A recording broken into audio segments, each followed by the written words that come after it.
Howdy everybody out there in YouTube land. Welcome back to the channel. So, I just got back from the movies to go see TMNT Mutant Mayhem. It was a blast. In 3D. Good stuff. You can see I still got stuff all over the table because, before I left, I shot a video. This was my birthday weekend. Obviously, I was working during the week, so I went to Buffalo to a magic shop and to a circus. We could talk a little bit about that if you want to, but of course, I want to talk about the goodies, the treasure, the magic stuff I got from the magic shop. That's really what I want to talk about. So you can see it out here. So it's not quite what I had hoped to do. I actually did the video a little bit differently. Let's say it's a shrinking staff, right? Turns into a ribbon. But of course, with a wave and a snap, it reappears. Haha. It's a beautiful novelty toy. We're jumping right into it, and I want to show you everything. We'll get rid of the phone. Don't need that. Hopefully it doesn't fall on the floor. I've already broken it twice. Oh, that did not work. We'll take this off here. This time we're recording audio. So that's what happened the first time. Is I was out and about and I got a comment on my video and they said some things and I'll read it to you here. It's on the phone. It's still up for the moment. And I have some stuff in my pocket that I need to get out because I'm carrying it around with me for the purpose of using it because obviously I just bought it. So why would I not have it with me? That's this. Okay. So I've got the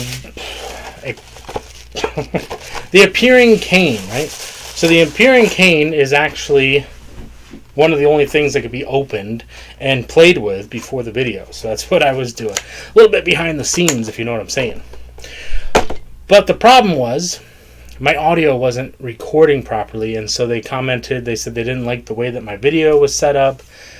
I don't take anything like overly harsh. I just appreciated that somebody commented and said, hey, there's no sound, because in OBS it was reading okay, because I had one of my cameras plugged in, and it was canceling out the sound from the other thing. So once I got the mic running again, we're good. Okay, let's come back into here. So there's the appearing cane. Beautiful. Before we get too much further, we'll talk about George & Co. That's the name of the magic shop. Karen helped me out. They have probably 2 or 3 display cases full of stuff. Beautiful. Beautiful. There's even a juggling section, so we got that. So we're going to talk about each of these items and why I went with them. Because I'm kind of an impulse buyer, but I also want to have an idea for what I'm getting. These are the cards I'm carrying right now, so nothing spectacular there. So we got the appearing cane, right? So that's the first one. So, haha, we're going to do a timestamp, and we'll call this the appearing cane. And I love it because this is a toy of sorts. You can take the ribbon off, and you can perform this without the ribbon. You can perform it as if it were in my hand. You can just perform it without the ribbon and just have a cane appear, which I think would be cool for like teachers or something. Instead of using like one of those extending pointers, you could have this in your hand and you could just make it appear to point at something. And I think that'd be really cool. So this is something that transcends magic, and it's a really beautiful magic toy that it could either be a throwaway joke, or it could actually, if you're not close up with somebody, they're not going to be able to look at it. And what's nice about it is it's tension related, right? So what you have to do is you stretch it out as far as it'll go, and you rubber band it, and then you can reset the tension. So I love that. So there's a reset to it. In order to close it, you just twist it, and it vanishes, and the ribbon appears. So you could play around with that. You could perform it however you wanted. I love it. There's options. Oh! You can even poke yourself in the chest.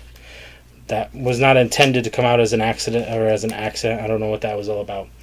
Anyway, so that's the expanding cane. We're going to point it away from us so it doesn't just shoot out.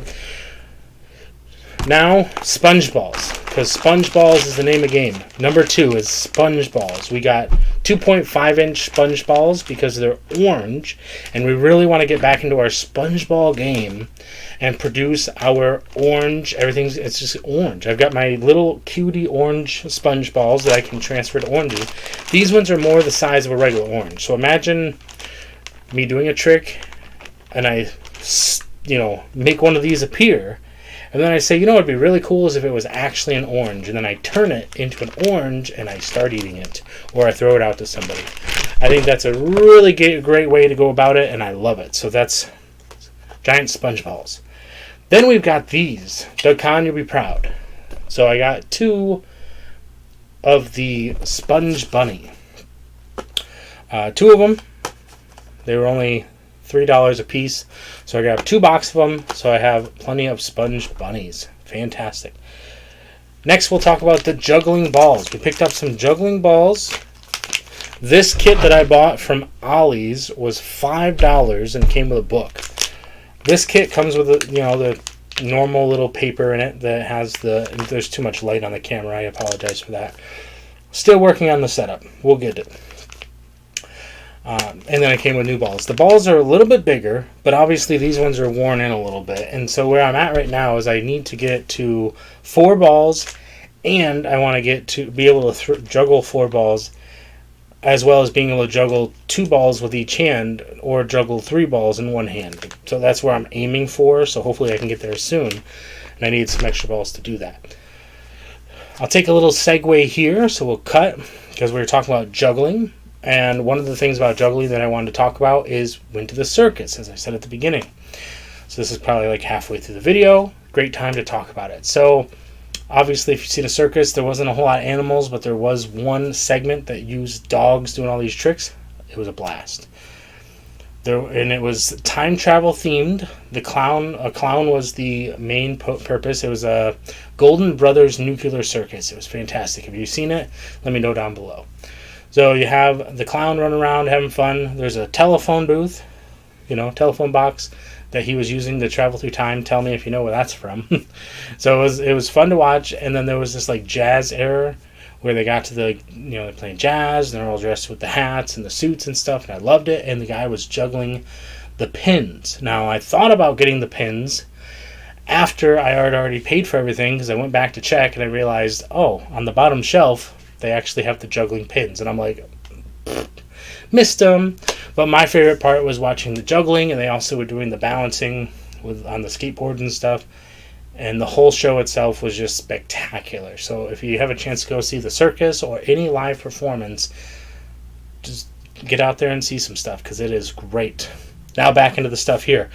So I'm really excited about the cards. Let's talk about the cards here. I've been having my eye on these. Card-Tune. Yes, Card-Tune. I will be getting those open. I believe this is the only one that's actually not open, so it's a sealed pack. Sometimes when you buy stuff from a magic shop, it'll be previously open for display purposes, or for the individual only buys a couple at a time, and they need to open it up to make sure that it's the product that they did in fact purchase, or they're aficionados and they like to play around with the product. So there's a lot of things going into that. So this is the Mental Photography deck, which is my absolute favorite. So this is the one that I was already carrying because I love it. This already is based on, and we'll do individual videos for a lot of this stuff. This one is based on my favorite magical principle, which is blank face cards. So absolutely beautiful. And it even says that right on the box. So that's there. And then there's the Mirage deck, which it's not this, but it kind of is this, which is upgraded Svengali. So that's just something to keep in mind. So I got 3 decks of cards. They didn't have any designer cards in right now, like any special bikes or anything like that. They only had the standard bikes, but then they did have the mark deck or trick decks. And going into that, this is the only thing I got for coins, which was one of these books, 101 tricks, but that's not what this book says. I actually know how many are in here. But it's one of those books that's just a quick little flip through for Scotch and Soda or the Diamond Penny tricks. So that's awesome. Then I got the billiard balls. Now the other billiard balls I have were given to me as a gift from Doug Kahn. They're the rough ones, like golf balls, which I love and I practice with. These ones are smooth ones, and they kind of look like sponge balls, like the small red sponge balls. So I might be able to do something with that. So I'm really excited about getting into that. And this, I can't wait to get into the magic worm.